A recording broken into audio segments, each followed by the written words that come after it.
Hi guys, gumawa ko ng mashed potato. Ayan, ano na siya. Tinimplahan ko lang siya ng butter at saka gatas, saka asin. Tapos, lagay natin siya dito sa tray. Kalahati lang. Tapos, lagyan natin siya ng mincemeat sa gitna. Tira ko ito, yung luto na na mincemeat.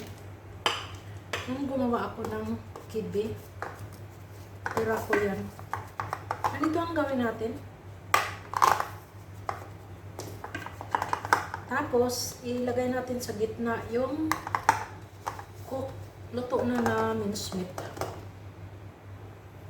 Ayan, na-flat ko na. Ilagay na natin yung mincemeat.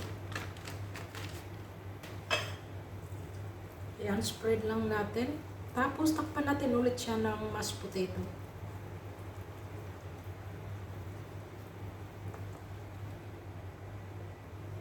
Ayan, lagay natin uli yung kalahati sa ibabaw. Tapos, i-open natin to guys. Ang mga sandali lang. Para mapula lang yung ibabaw. Lagyan ko pala siya ng breadcrumbs sa ibabaw.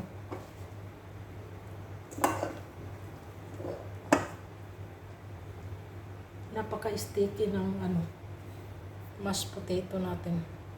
At yan, tapos na, lagyan na natin siya ng breadcrumbs sa ibabaw. Tapos, i-oven natin ng mga kahit 20 minutes para pumula lang siya. Ayan. Thank you for watching. Bye-bye. Ingat ang lahat.